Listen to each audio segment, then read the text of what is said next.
오늘 본문은 여호와께서 모세를 이어 이스라엘의 지도자가 된 여호수아에게 행하신 명령입니다. 그 명령은 이렇습니다. 2절에 보시면 모든 백성들과 함께 일어나 요단을 건너 내가 주는 땅으로 가라. 3절 모세가 모세에게 말한 바와 같이 너희 발바닥으로 밟는 모든 땅을 내가 너희에게 이미 주었다. 이미 주었다. 과거 시제를 서고 있습니다.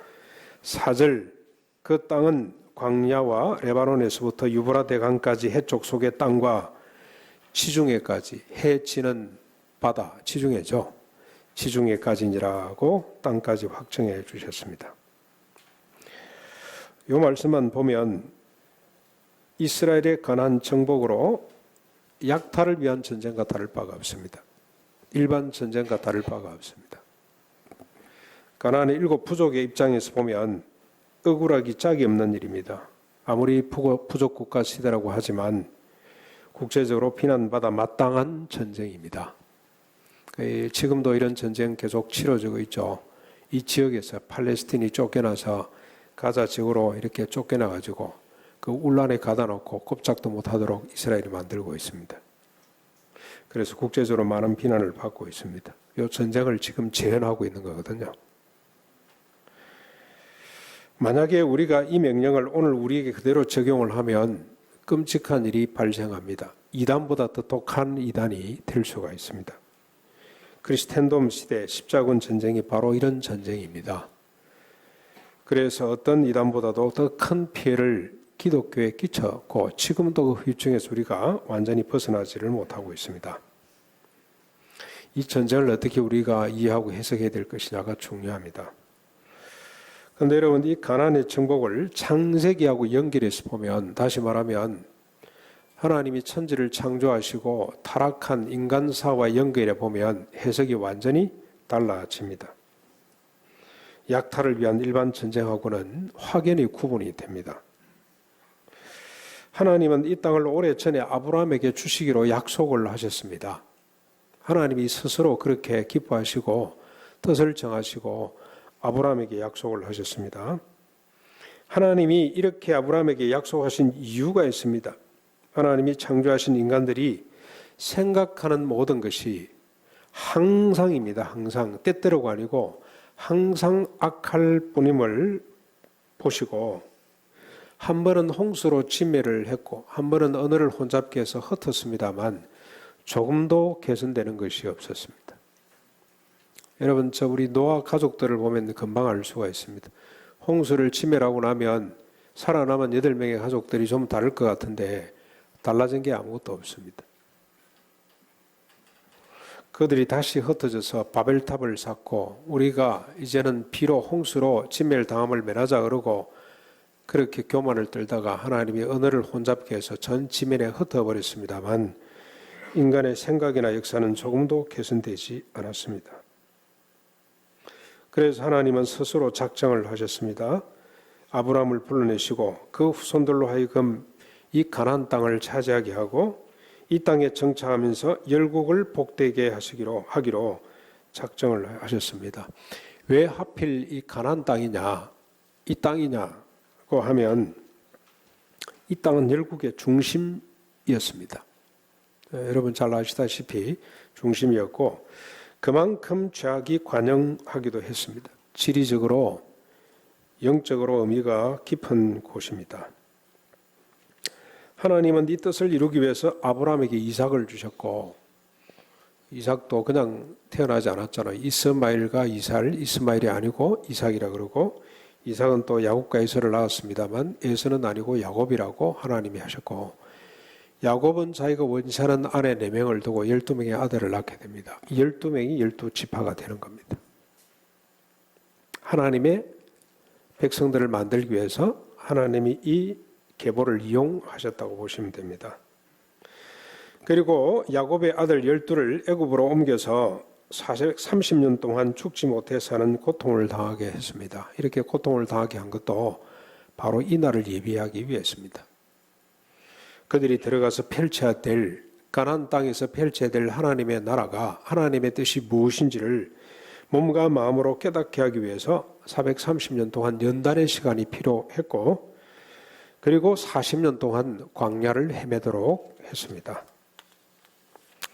그러면서 이 광야 40년 기간 동안에 하나님께서 이스라엘 백성들에게 열국을 복되게 할 수 있는 설계도를 주셨습니다. 그 설계도가 613가지 율법입니다. 이처럼 하나님이 이스라엘 백성들에게 가나안 땅을 주신 것은 바로 이 율법을 심고 가꾸도록 하기 위해서입니다. 이를 하나님이 여호수아에게 직접 말씀을 하셨는데 5절부터 8절까지 내용입니다. 제가 한번 읽어보겠습니다. 나의 종 모세가 내게 명령한 그 율법을 다 지켜 행하고 우로나 좌로나 치우치지 말라는 것이니라. 요 앞에 1절까지 4절까지 보셨죠? 내가 땅을 주는데 너희들이 발로 밟는 땅이 다 네 땅이 될 것이다. 저 유프라테 강에서부터 밑에까지 그리고 지중해까지 그 큰 땅을 줄 테니 너희들이 그 땅을 차지해라. 그리고 난 뒤에 하신 말씀이잖아요. 좌로나 우로나 치우치지 말아라. 그리고 그 율법책을 내 입에서 떠나게 하지 말며 주야로 그것을 묵상하여 그 안에 기록된 대로 다 지켜 행하라 하는 것입니다. 그리하여 어디로 가든지 평탄하고 행통하게 되라고 말씀을 하셨습니다. 저 군대 갈 때 목사님께 이제 인사도 드리고 그 다음에 또 기도, 우리 어머니가 기도 받고 가거라. 그래서 저 목사님 사택을 찾아갔더니 우리 목사님이 저 목을 비틀어 안수 기도를 해 주시는데 그분은 늘 이렇게 막 꿀에 앉혀놔 놓고 막 힘을 줘 기도를 하는데 그 기도하기 바로 직전에 이 말씀을 저한테 읽어 주셨어요. 세태가 어디로 가든지 하나님께서 너와 함께하니 강하고 담대하거라. 그래서 그때 제가 큰 은혜를 받았어요. 제가 너무 강하고 담대했습니다. 군대 들어갈 때 조교들이 나와서 이제 들어가시죠. 시간 된데 들어가시죠. 그래서 야 군대 좋아졌구나 하고 들어갔다가 들어가는데 아이들이 긴장을 해가지고 걸음을 걷는데 팔하고 다리하고 같이 올라가는 게 있잖아요. 그래서 제가 막 웃었어요. 우리 성가대원들 웃는 것처럼. 그랬더니 제자리 섰 하더니 너 임마 이리 나와. 그래서 제가 몽둥이로 머리를 번개가 튀듯이 맞았습니다. 제가 너무 강하고 담대해가지고 이 말씀대로 살다가 제가 얻은 것이 몽둥이입니다. 몽둥이. 그래서 즉각 깨달았습니다. 하나님이 지혜를 주셔가지고 빨리 깨달았습니다. 내가 군대 왔구나. 네, 군대는 사회와 다르구나. 차원이 다른 곳에 내가 왔구나. 네. 그때 이 본문의 은혜를 많이 받았는데 뒤에 자세히 보니 강하고 담대하라보다 더 중요한 본문이 바로 4절부터 8절, 5절부터 8절까지입니다. 그냥 담대하고 강하라가 아니고 뭐 때문에 강하고 담대히 됩니까? 이 말씀 때문에 하나님의 주신 법을 가나안 땅에 들어가서 심고 가꾸어야 되기 때문에 들어가는 것보다도 강하고 담대한 것보다 더 중요한 것은 하나님의 법을 가나안 땅에 심고 가꾸어야 됩니다. 그래서 자신만 행통해지는 것이 아니고 평탄해지는 것이 아니라 열국을 평탄하고 행통하게 만드는 책임이 주어졌습니다. 그래서 강하고 담대해야 돼요. 이게 내가복음이죠. 내한테 필요한 것만 똑똑 떼서 저는 문맥을 살피지 않고 그냥 읽고 해석해 버리는 것, 큰 병폐 중에 병폐입니다. 이스라엘 백성들이 심고 가꾸어야 될 하나님의 말씀, 곧 율법이 뭡니까? 율법과 선자의 대강령은 무엇이죠? 첫째는 하나님 사랑이고 둘째는 이웃 사랑입니다. 가나안 땅에 들어가서 그들이 해야 될 일이 뭐냐면 하나님을 사랑하고 이웃을 사랑하는 나라를 만들어야 됩니다. 그런데 하나님의 사랑은 이웃 사랑입니다. 하나입니다. 하나. 이웃 사랑입니다. 우리가 누누이 그 부분은 살폈습니다. 그런데 하나님의 사랑, 이웃 사랑인데 이웃 사랑은 어떻게 하는 것이 이웃 사랑입니까? 정의를 향하고 공의를 향하는 것이 이웃 사랑입니다. 그냥 조금 도와주고 이게 이웃 사랑이 아니라 그것도 이웃 사랑입니다만 정의를 향하고 공의를 향하는 것입니다. 그런데 정의를 향하고 공의를 향하는 것은 기가 차죠. 높은 것을 낮추고 낮은 것을 높여주는 것이 정의와 공의를 향하는 것입니다. 그래서 예수님은 누가 크냐는 질문을 받고, 그것도 예수님 마지막으로 지금 이 역사를 이루기 위해서 가시는데 누가 크냐는 질문을 받고 뭐라 그럽니까? 자기를 낮추어서 섬기는 자가 밑에 있는 사람을 떠받들어 올리는 자가 크다고, 이게 천국의 비밀이고 이게 구원의 비밀이라고 주님이 말씀을 하셨습니다. 그 일을 하도록 하나님께서 이스라엘 백성들을 여호수아를 앞세워서 가나안 땅으로 들여보내고 있습니다. 그러므로 이스라엘의 가나안 정복은 약탈이 아니라 회복을 위한 전쟁입니다. 억압과 착취가 아니라 자유와 축복을 위한 전쟁입니다. 이런 전쟁을 일컬어 성전이라고 합니다. 성전, 거룩한 전쟁입니다. 약탈을 위한 전쟁, 자기 욕심을 채우기 위한, 지금 우리가 경험하고 있는 그런 전쟁과는 차원이 다릅니다. 아베가 하는 전쟁이죠. 전쟁입니다. 저는 어떤 분이 지난번에도 말씀드렸습니다만, 병원에 입원한 사람 위해서 기도해 주냐, 수술 받는 사람, 합니다. 반드시 달려가서 현장에서 수술실 들어가기 전에 기도합니다. 어떤 분이 의사인데, 외과 의사신데 이분이 자기 수술을 받으면서 그때 아무도 자기를 위해 기도해 주는 사람이 없다는 걸 알고 얼마나 허전했는지, 의사이면서도 두려움에 떨었다 그러는데, 그래서 그걸 저한테 주문을 하더라고. 그런데 얼마 전에 사업하는 사람을 만났는데, 사업하는 사람들을 위해서 기도해 줍니까? 그 말을 듣고 제가 크게 회개했습니다. 사업을 하는 것은 이렇게 힘든 일인데 그분들을 위해 기도를 주시는 것도 죄 짓는 것이다. 우리가 수술 받는 사람을 위해 죽어가는 사람을 위해서 기도 안 하면 그건 죄 짓는 거죠. 그것처럼 사업을 하는 사람을 위해서도 기도해야 되는구나, 그걸 느꼈습니다. 성전이죠. 지금 사업이 전쟁터잖아요. 미국과 중국이 전쟁 벌어지고 있지 않습니까? 뭘 위해서입니까? 약탈입니다. 자기 이익을 위해서. 그런데 예루살렘의 전쟁, 이 가나안의 전쟁, 이스라엘이 치러야 될 전쟁은 그런 전쟁하고 차원이 다릅니다. 성전입니다. 기생 라합과 그 가족들이 구원받는 일을 통해서 우리는 알 수가 있습니다. 아무리 죽게 될 사람이지만 그들이 하나님을 경외하고 하나님을 믿겠다고 하면 살려놔야 됩니다. 기본 주민들을 백성으로 편입시키는 것으로 우리가 알 수가 있습니다. 내일 모레쯤 되면 이 본문을 우리가 다루게 될 텐데, 속았어요. 여호수아가 기본 사람이 이게 자기 가까운 어떤 이런 부족인 줄 알고 보호를 했는데, 알고 봤더니 가나안 7 부족 가운데 한 조그마한 부족이라. 그런데 약속을 했으니 내칠 수가 없어요. 그들과 같이 살아갑니다. 요단을 건너기 전에 그들에게 요구된 것은 자신을 성결하게 하는 것입니다. 전쟁을 앞두고 있는 사람에게 다른 것 요구하지 않고 주님이 너 자신을 깨끗하게 하라고 요구를 했습니다. 길갈에 진을 치고 여리를 공격하기 전에 그들에게 요구된 것은 할례를 행하는 것입니다. 이건 전투사 이런 짓을 하면 안 됩니다. 전쟁을 앞두고 있는 사람한테 할례를 받으라고 하는 것은 실수 중에 실수입니다. 이거는 전쟁을 하지 않겠다는 뜻입니다. 할례가 뭔지를 아시잖아요. 여러분, 세겜에 야곱이 아들들이 세겜 사람을 다 죽일 때 그때 무슨 전략을 썼습니까? 우리 동생을 너희들이 진정으로 사랑한다면 할례를 다 받아라. 남자들은 얼씨구나 하고 할례를 받았더니 바로 올라가서 다 죽였어요. 이러면 안 되죠. 그런데 길갈에 짐을 치고 12동이 돌을 세우고, 그까지는 우리가 본문을 살폈습니다. 그렇죠? 그날 밤에 여리고를 치기 전에 그들에게 요구된 것은 할례를 받으라는 겁니다. 이 전쟁은 약탈을 위한 전쟁이 아니고 하나님의 뜻을 이루기 위한, 전쟁은 너희들에게 속한 것이 아니라 내게 속했다는 것을 주님이 보여주시는 하나의 의식입니다. 여러분, 이 전쟁을 이렇게 정리할 필요가 있습니다. 약탈을 위한 침략 전쟁이 아니라 그 땅을 회복하고 열국을 복되게 하기 위한 하나님의 회복의 구원의 전쟁이구나 하고 정리할 필요가 있습니다. 그러므로 이 전쟁은 어느 전쟁보다도 더 적극성을 띠게 됩니다.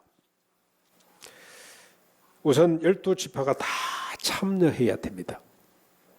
루벤과 gad과 므낫세 지파는 이미 동쪽 땅을, 요단 동쪽 땅을 차지했기 때문에 그들은 전투에 참여 안 해도 돼요. 이미 다 차지했습니다. 그런데 하나님은 모세와 여호수아를 통해서 완전히 전투가 끝날 때까지 함께 참여하라고 했습니다. 그러면서 하나님 뭐라고 말씀하시냐면 너희들이 함께 가서 전투에 참여하면 이건 선한 일이다. 너희들이 돌아와서 너희 처자식들하고 같이 행복하게 살 것이다. 그건 내가 보장한다. 그러나 너희들이 이 전투에 참여하지 아니하면 악을 행하는 것이다. 내가 너희들을 진멸하겠다고 말씀을 하셨어요. 12지파가 같이 참여해야 됩니다. 레위지파는 전투에 참여할 수가 없습니다. 근데 12지파가 된 이유가 뭡니까? 요셉에게 하나님이 2지파를 주셨어요. 그래서 12명을 채웠습니다. 12지파가 꼭같이 전투에 참여하도록 하셨습니다. 그만큼 이 전쟁은 적극적으로 치러야 된다는 뜻입니다. 여러분, 저 한 지파가 빠지면 재미가 없잖아요. 어제 제가 김용기 장로님 일가상 시상식에 있어서 하남시를 갔다 왔습니다. 하남시에 갔더니 그 넓은 주차장에 빈터가 없어요. 완전히 다 찼어요. 왜 이렇게 토요일인데 차가 많이 왔지? 시상식에 온 사람들이 다 아닌데 그 사람들은 다른 데 차를 두고 왔기 때문에 거기가 아닌데 가보니까 시청에 다 차 있어요. 알고 봤더니 어제 태풍이 온다고 행정직에 있는 사람들은 비상근무, 정상근무를 다 한 것 같습니다.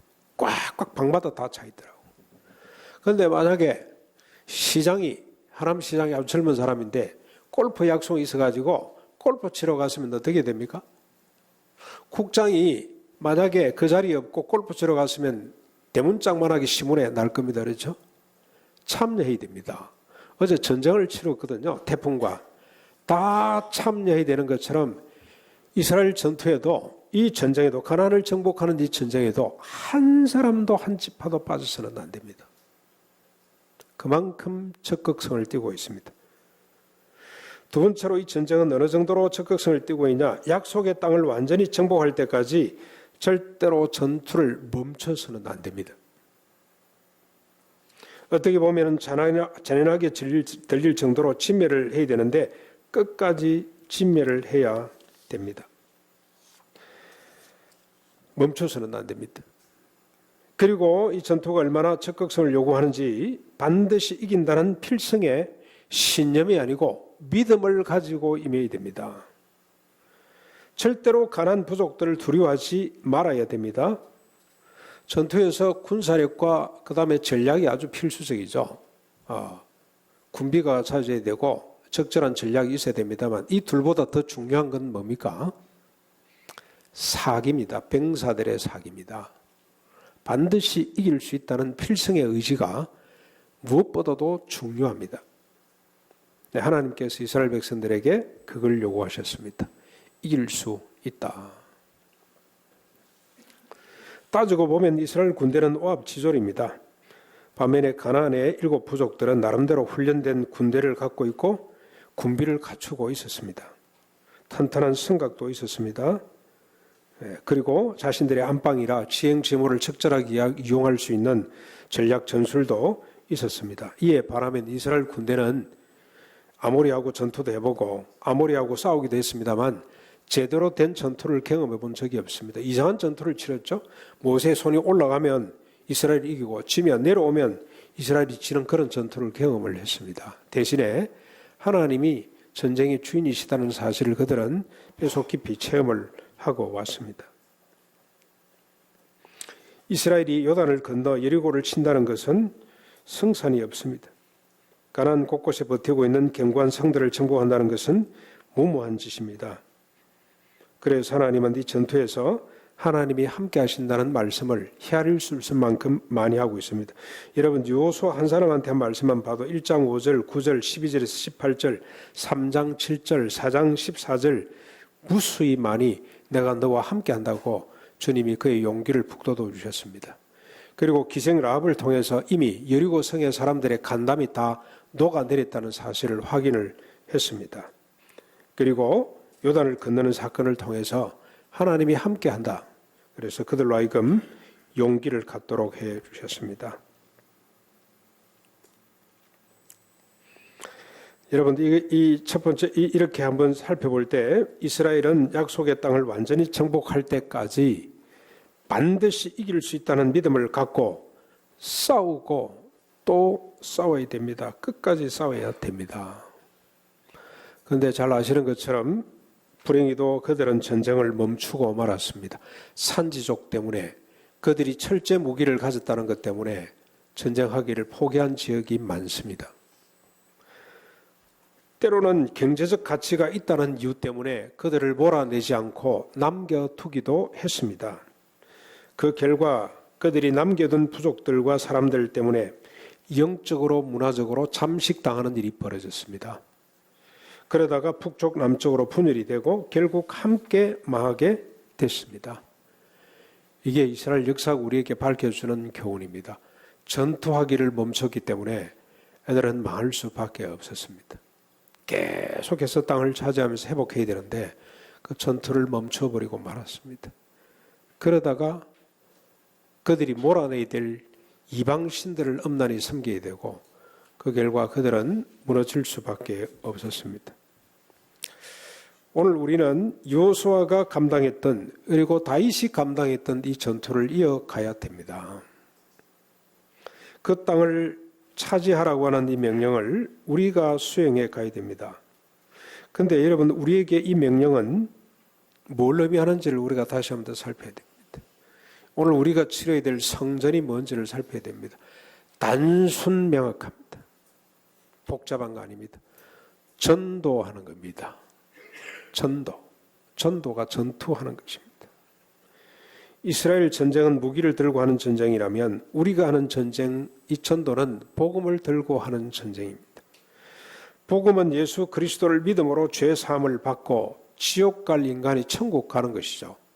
이게 복음입니다. 사람에게 죽는 것은 정한 이치입니다. 한 번 반드시 죽도록 되어 있습니다. 그런데 그 뒤에 심판이 있습니다. 천국이냐 지옥이냐 두 개밖에 없습니다. 두 개. 예수 그리스도를 믿고 구원받은 사람은 천국 갑니다. 예수 그리스도를 알지 못하고 믿지 못하고 구원받지 못한 사람은 반드시 지옥으로 갑니다. 두 길밖에 없습니다. 그래서 우리는 쉬지 않고 끝까지 전투에 임해야 됩니다. 복음을 전해야 됩니다. 그런데 여러분, 이 복음은 반쪽 복음입니다. 나머지 반쪽 두 개를 합해야 되는데 나머지 반쪽이 뭐냐? 이렇게 죄 용서함 받고 천국 가는 사람들의 모습입니다. 그 사람들의 존재입니다. 높은 곳을 향해 가던 인간이 낮은 곳을 가는 인간으로 바뀌는 것이 복음입니다. 자기를 위해 중심부로 가던 인간이 타자를 위해 주변부로 가게 되는 것이 이게 복음입니다. 전도는 교회 빈자리를 채우거나 등록 교인 수를 늘리는 것이 아닙니다. 이렇게 구원받은 인간들이 죄 용서함 받고 높은 곳이 아니라 낮은 곳을 책임지는 인간으로 변화된 사람들이 영원한 천국에 가기 전에 이 땅 위에 정의와 평화 그리고 희락의 하나님의 나라 가치를 심고 가꾸는 것이 전도입니다. 율법과 산상보온의 가치를 세상에 전하고 펼치는 것이 전도입니다. 이것이 우리가 치러야 될 전쟁입니다. 이것이 우리가 치러야 될 세상을 정복해야 될 일입니다. 그러므로 우리가 치러야 될 전쟁은 이스라엘 백성들이 치러야 될 전쟁보다도 더 적극적이어야 합니다. 그런데 여러분, 이 복음은, 이 전도, 이 전쟁은 혼자서는 할 수가 없습니다. 마치 이스라엘 12지파가 함께 되는 것처럼 함께 전투에 참여해야 합니다. 온 교회가 함께 행해야 됩니다. 전도의 끝판왕이라고 할 수 있는 바울도 혼자서 하지 않았습니다. 반드시 수명에서부터 수십 명의 동력자들과 함께 했습니다. 그리고 그들 뒤에는 언제나 교회가 있었습니다. 그러므로 전도의 주체는 교회입니다. 교회가 세워지고 그곳에 머물러서는 안 됩니다. 교회가 세워지면 즉시 또 다른 지역으로 교회를 확장해 가야 합니다. 개인이 내보내는 것은 효과가 없습니다. 반드시 바울도 가는 곳마다 교회의 지원을 받고 교회를 세우는 일을 했습니다. 여러분, 우리 교회 바둑을 잘 두시는 분이 두 분 계십니다. 아마 5단쯤 됩니다. 이분들이 만약에 프로로 전향했더라면 9단, 10단쯤 됐을 겁니다. 우리 김은배 집사님하고 김은배 집사님하고 오계준 성도님 요즘 너무 멀리 계셔가지고 몸이 불편해 잘 못 나옵니다만 이 두 분이 대국을 한번 했으면 좋으련만 지금 저 오계준 성도님 연세가 너무 많고 힘이 없어서 지금 교회를 못 나오시죠. 한번 여러분 저는 바둑을 잘 못 둡니다만은 이 기보라 그러죠. 그걸 한 번씩 봐요. 보면 재밌습니다. 반드시 한쪽 기퉁에 조그마한 집이 하나 형성이 되죠. 한 집짜리 집이 나도 거기에 머물지를 않고 바로 확장해 갑니다. 바로 그걸 뭐라 그럽니까? 바둑에서. 교회도 마찬가지입니다. 한 곳에서 자리를 잡으면 어리석은 저같이 18급, 17급쯤 되는 사람은 그 집을 튼튼히 만들겠다고 자꾸 거기다 돌을 놓고 그러는데 그 사이에 땅을 다 빼앗기는 거죠. 포석을 잘해야 됩니다. 전진 배치하는 거죠. 해서 또 하나는 조그마한 집을 짓고 그 다음에 그 세력을 형성해서 또 다른 집을 지어가고 그 싸움이 바둑이라고 할 수가 있습니다.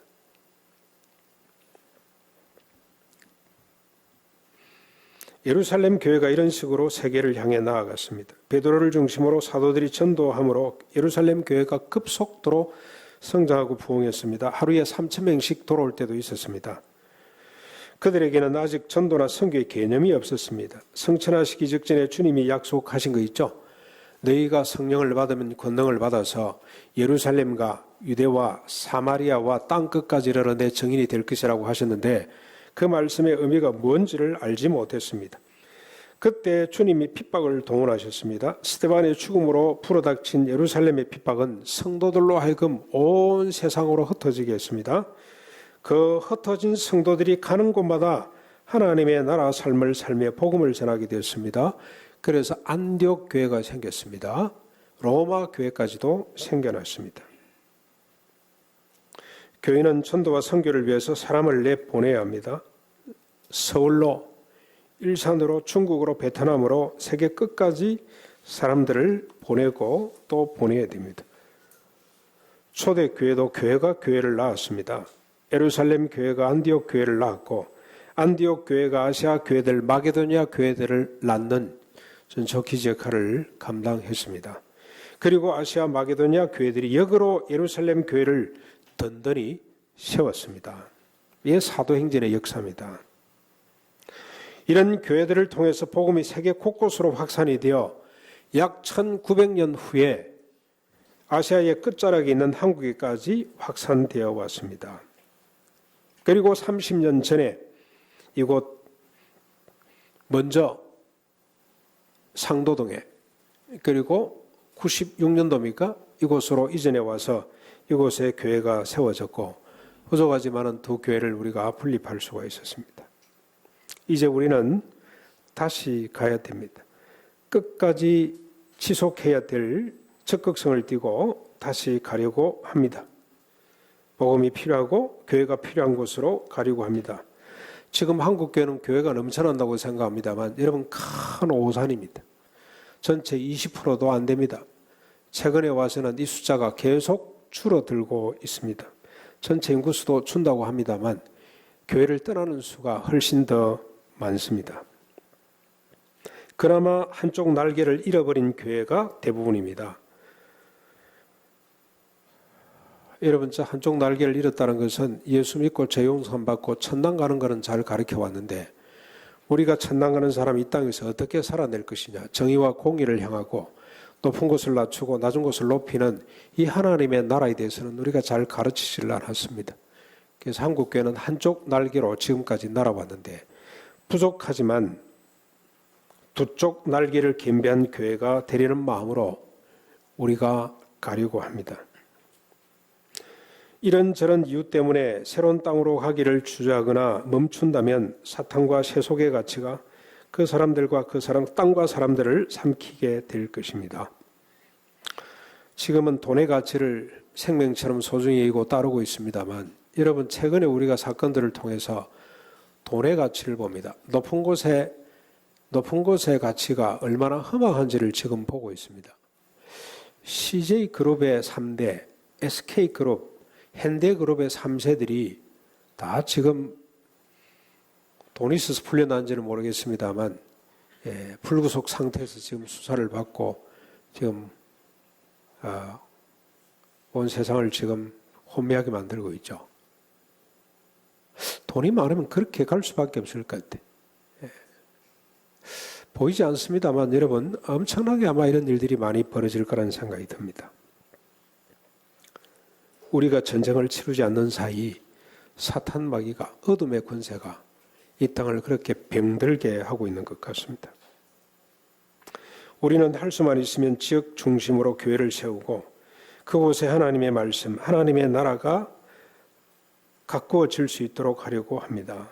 그래서 개인과 사회를 구원하려고 합니다. 이미 교회 비전은 정해졌습니다. 사역자도 정해졌습니다. 장소도 결정이 되었습니다. 예산도 오늘 우리 공동회의를 통해서 확정하려고 합니다. 물가를 생각하면 이미 우리가 안이 나갔습니다만 물가를 생각하면 너무 적다는 생각이 듭니다. 그러나 우리 교회 형편을 생각하면 참으로 많다는 생각도 듭니다. 이러지도 못하고 저러지도 못할 형편입니다. 딸을 시집 보낸 것 꼭 같다는 생각이 듭니다. 여러분 저 시집 보낼 때 요즘은 딸 시집 보내는 건 별 문제가 안 되는 것 같고 아들 장가 보내기가 더 힘든 것 같습니다. 아들은 집을 해줘야 된다면서요. 세상에 그런 법이 어디 있습니까? 성경에 그런 말이 어디 있습니까? 오늘 아들 가지신 분들 위로받으시길 바랍니다. 절대로 집 사가지고 장가 보낼 생각하지 마십시오. 오늘 아들들 기억하십시오. 집 가지고 장가 가야 된다는 생각을 버리십시오. 너무나 좋은 집들이 많더라고 보니까. 원룸에서부터 시작하십시오. 그러면 됩니다. 여러분 집 못 삽니다. 우리 집이 지금 7억 8천으로 올랐어요. 저는 정신 나갔다는 생각이 듭니다. 2억 6천 주고 샀습니다. 10몇 년 전에.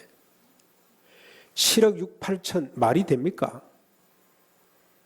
세상이 좀 돌았죠. 미쳤습니다. 미쳤어요. 이런데 우리가 왜 가만히 있어야 됩니까? 외쳐야 돼요. 이런 세상을 우리가 정복해야 돼요. 어떻게 정복하냐? 간단합니다. 간단합니다. 주님 말씀 쫓아 먹을 것과 입을 것이냐? 자족하거라. 시집가고 장가가거라. 그러면 하나님이 알아서 또 해주십니다. 아이 낳을 때쯤엔 원룸에서 못 삽니다. 그때쯤 되면 하나님이 조그만한 연립으로 옮기게 해주십니다. 하나님이 살아계시잖아요. 왜 시집장가를 뒤로 미루고 있습니까? 이러면 아무것도 모른다고 저를 또 공격해댑니다. 예. 공격을 받아도 할 수 없어요. 저는 우리 전투가 먼저 교회 안에서부터 먼저 벌어지는 거예요. 담임 목사하고 우리 젊은 세대하고 싸워야 됩니다. 그런데 저는 믿음이 있습니다. 무슨 믿음이냐? 반드시 이긴다는 믿음이 있습니다. 왜냐? 하나님 말씀이 그렇게 돼 있기 때문에. 뭘 걱정합니까? 뭘 먹을까 염려하지 말고 우리 젊은이들이 어떤 비전을 가져야 됩니까? 하나님의 나라 비전을 가져야 됩니다. 하나님의 나라는 높은 것을 낮추고 낮은 것을 높이고 왜 아파트 값이 이렇게 높은지 계속 연구해서 낮춰야 될 거 아닙니까? 죄송한 이야기입니다만 이번에 우리가 청문회를 보면서 제가 실망이 또 컸습니다. 어떻게 그렇게 낮춘 것을 높은 것을 낮추고 낮은 것을 높이려고 하는 열정을 가진 사람이 자기 자식은 높은 데 올라 붙이니까 계속해서 높은데 제가 이분을 상담했던 분을 만났어요. 이야기를 들었습니다. 어머니가 찾아와서 한영고 가는 거 상담받고 아버지가 찾아와서 저는 엄마만 온 줄 알았더니 아버지도 찾아와서 상담을 받고 그래서 한영고 합격을 냈어요. 그랬더니 할머니가 찾아와서 고맙다고 술을 선물하고 대단한 집안이구나. 꼭대기를 향해 가고자 하는 열정이 똘똘 뭉친 가정이구나. 그러니까 이번에 이제 깊이 반성을 한 것 같습니다. 이제는 그게 아니고 낮은 곳을 바라보는 사람이 됐으면 좋겠다. 그런데 잘 되겠습니까? 잘 되겠습니까, 여러분? 우리 박 집사님 뒤에서 고기를 절레절레 흔드는데 잘 안 되겠죠? 이걸 감당할 수 있는 사람이 세상에 있겠습니까? 한국 땅에 맡기면 되겠습니까? 천만에요. 더불어민주당 됩니까? 안 됩니다. 왜 안 되죠? 인간은 근본적으로 그걸 지향할 수밖에 없기 때문에 그렇습니다. 그래서 우리가 전투를 멈추면 안 됩니다. 전쟁해야 됩니다. 사람들의 생각을 깨부셔야 됩니다. 높은 것이 낮아지고 낮은 것이 높아지는 것이 정의라고. 이제는 똑똑한 아이들은 밑을 쳐다보라고, 집안이 행편이 되면 장학금을 자진해서 반납하라고, 이런 운동을 우리가 펼치지 않으면 희망이 없습니다. 세상 사람들한테 원망하고 있으면 안 됩니다. 오늘 우리가 일어서야 됩니다. 이런 비전을 품고 우리가 일산에 또 하나의 교회를 시작하려고 합니다. 그곳에 교회가 많은데 조금 전에 말씀드린 것처럼 양쪽 날개를 갖춘, 우리가 부족합니다만 그래도 이런 교회들이 계속해서 생겨나도록 해야 됩니다. 행편을 생각하면 여러 가지 힘든 일이 많습니다만 우리가 어떻게 감당할 수 있을까 그런 생각이 듭니다만, 이 전투의 주인은 하나님이시라는 사실을 알고 범람하는 요단을 믿음으로 들어갔더니 그 강이 갈라져 12덩어리 돌을 건져 세웠던 그 사람들처럼 우리도 믿음을 갖고 갈 수 있기를 바랍니다. 사람도 가야 됩니다. 자립교회로 설 수 있을 만큼 가야 됩니다. 조금 보내고 분립했다 그러면 안 됩니다. 자립할 수 있을 만큼. 자립하는 숫자가 얼마나 되는지 아십니까? 어린 아이들까지 포함해서 한 100명 정도는 가야 자립이 가능합니다. 개척은 생각보다 힘든 일입니다. 땀과 눈물과 희생이 요구됩니다. 그래서 떠나는 사람들 참 힘들 겁니다. 고생하셔야 됩니다. 그런데 여러분 아셔야 될 것이 떠나보내는 사람은 더 힘듭니다. 떠나는 것도 힘들고 떠나보내는 것도 힘듭니다만은 우리는 가야만 합니다. 이것이 생명의 법칙이고 건강한 교회의 표형이라고 할 수가 있습니다. 우리가 일어나 떠나보내고 떠나갈 때 주님께서는 분명히 말씀하실 겁니다. 그게 1장 9절입니다. 강하고 담대하라. 두려워하지 말며 놀라지 말라. 내가 어디로 가든지 내 하나님 여호와가 너와 함께 하리라. 이 말씀을 가슴으로 듣는 우리 모두가 될 수 있기를 주님의 이름으로 축원합니다. 말씀을 생각하면서 353장 찬송 드리겠습니다.